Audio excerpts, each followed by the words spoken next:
Oke, terima kasih sudah bergabung. Assalamualaikum warahmatullahi wabarakatuh. Selamat datang di mata kuliah Metode Pengambilan Keputusan, Metode Kuantitatif dalam Pengambilan Keputusan atau MKPK yang sebelumnya kita kenal dengan SKPR, Sistem Pengambilan Keputusan dan Risiko. Nah, kalau kita lihat di sini, sebenarnya di pertemuan ini kita akan melakukan sedikit games ya, tapi karena kita lagi online, jadi kita tidak lakukan. Jadi kalau kalian lihat ada di sini persaingan antara dua brand ya, Nike versus Adidas, Pepsi versus Coca-Cola, Tokopedia versus Shopee, DC versus Marvel, Civic versus Corolla, and then P&G versus Unilever. Nah, tapi kita langsung aja ke materi karena ini sayang sekali kita tidak bisa lakukan.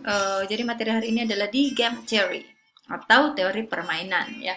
Nah, namanya permainan. Jadi ini adalah sebuah model matematika yang akan kita gunakan untuk melihat persaingan antara dua perusahaan, dua unit usaha di satu bisnis yang sama. Nah, ya seperti ini. Jadi definisinya adalah model matematika untuk menyelesaikan masalah yang berkaitan dengan tindakan atau strategi, baik itu unit bisnis atau bisnis itu sendiri, perusahaan itu sendiri, ataupun merek tertentu di perusahaan tersebut untuk memenangkan persaingan dalam usaha yang digelutinya. Nah, kalau dalam game teori ini kita menggunakan dua pemain atau dua perusahaan, dua unit bisnis yang kita sebut dengan players ya. Nah, gimana caranya? Kita akan mengklasifikasikan berdasarkan jumlah pemain atau jumlah keuntungan atau jumlah kerugian atau jumlah strategi. Mungkin masih agak bingung ya, kita ikutin aja dulu alurnya, nanti kita akan bahas bersama-sama. Apa manfaat dari game teori ini? Ini adalah sebuah analisis yang kita bisa gunakan untuk proses pengambilan keputusan dari situasi-situasi persaingan yang berbeda-beda. Ya. Jadi jika perusahaan melakukan strategi ini, perusahaan B mungkin melakukan strategi yang berbeda seperti itu.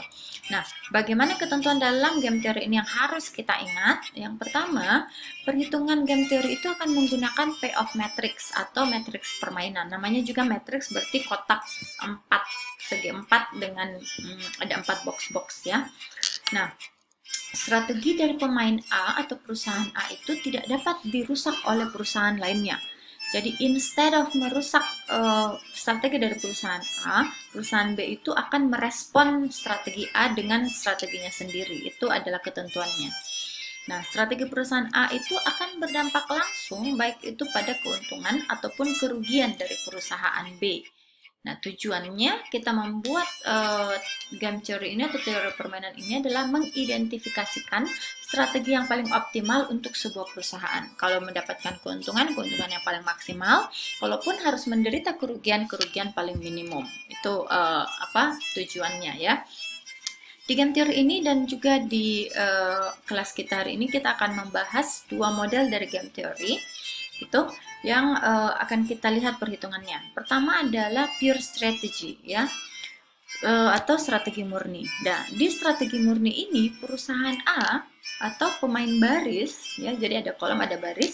Jadi yang horizontal itu pemain baris mengidentifikasikan strateginya dengan konsep maximin. Apa itu nanti saya jelaskan melalui contohnya langsung ya.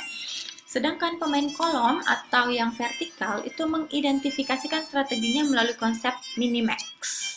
Ya. Jadi ada maximin, ada minimax, di mana titik equilibrium atau keseimbangan disebut dengan titik pelana atau saddle point. Titik keseimbangan itu jika nilai dari yang didapatkan pemain baris dan pemain kolom itu sama. Sorry, itu salah ya ini ya, bukan baris tapi kolom ya. Sorry. Nah, di strategi campuran itu kita lakukan dari pengembangan strategi murni jika di strategi murni itu tidak mendapatkan nilai optimal, makanya kita menggunakan strategi campuran. Nah, lalu karena tidak optimal berarti tidak adanya titik equilibrium atau tidak adanya keseimbangan. Jadi ketidakseimbangan jumlah tersebut mengakibatkan tidak adanya saddle point, jadi kita harus menyelesaikan bisa menggunakan grafik analitis, aljabar, linear programming. Kemarin kalian sudah belajar kan linear programming sebelum MIT, sekarang kita fokus di aljabar kali ini ya. Nah, saya akan memulai dengan strategi murni atau pure strategy. Kita bisa lihat di sini. Jadi perusahaan A itu memiliki dua strategi, yaitu strategi harga murah dan strategi harga mahal, S1 dan S2 kita namakannya. Sedangkan pemain B itu memiliki strategi harga murah, strategi harga sedang, dan strategi harga mahal. Ini adalah data yang kita dapatkan ya. Dari kasus di atas, bagaimana strategi yang harus digunakan oleh masing-masing pemain atau perusahaan agar masing-masing mendapatkan hasil yang optimal. Kalau untung ya untungnya paling maksimal, kalau rugi ya ruginya paling minimum. Nah, apa yang kita lakukan? Langkah pertamanya adalah untuk setiap baris, jadi perusahaan A, kita mencari angka paling minimumnya ya. Jadi perusahaan A itu tadi kita lihat konsep yang digunakan adalah maximin. Jadi kita cari angka paling minimum dari baris ini, 192 minimumnya kan 1 ya. Terus di S2 854 minimumnya kan 4. Dari nilai minimum itu kita cari yang maksimumnya. 1 dan 4 yang maksimum adalah 4. Jadi nilai yang paling baik adalah 4 untuk perusahaan A. Sekarang kita cari untuk perusahaan B. Jadi minimax ya. Kalau tadi maksimum, ini minimax. Berarti kita ambil angka paling maksimum di kolom tersebut. 1 dan 8 paling maksimum 8, 9 dan 5 paling maksimum 9, 2 dan 4 paling maksimum 4. Dari nilai maksimum itu kita ambil nilai minimumnya. 8, 4, dan 9 dan 4 paling minimum kan 4 ya. Jadi kita mendapatkan saddle point-nya. Kenapa? Karena nilai A dan B sama 4. Itu artinya adalah perusahaan A jika menggunakan strategi harga mahal akan mendapatkan keuntungan paling maksimum. Ya, 1 dan 4 kan paling maksimumnya 4.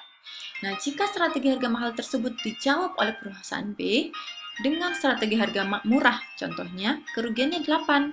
Jika strategi dijawab dengan strategi harga sedang, kerugiannya lebih parah, 9. Sorry ya, ini kerugian. Lalu, ternyata yang paling optimal adalah jika perusahaan B menjawab strategi perusahaan A dengan juga strategi harga mahal. Sehingga kerugian yang diderita paling minimum, yaitu 4. Ya, jadi saya ulangi. Apa yang kita bisa dapatkan dari tabel ini? Kita bisa lihat bahwa perusahaan A akan mendapatkan nilai yang maksimal atau keuntungan maksimal jika menjalankan strategi harga mahal. Nah, jika perusahaan A melakukan strategi tersebut, maka perusahaan B harus menjawabnya untuk mendapatkan kerugian yang paling minimum. Kerugian yang paling minimumnya yaitu 4 juga. Jika perusahaan B menerapkan strategi harga mahal. Aduh, ada telepon. Oke, kita akan lanjut dengan yang berikutnya di di video berikutnya nanti. Oke, saya akhiri dulu dengan materi pertama ya. Kita kembali lagi ke materi yang kedua. Assalamualaikum warahmatullahi wabarakatuh.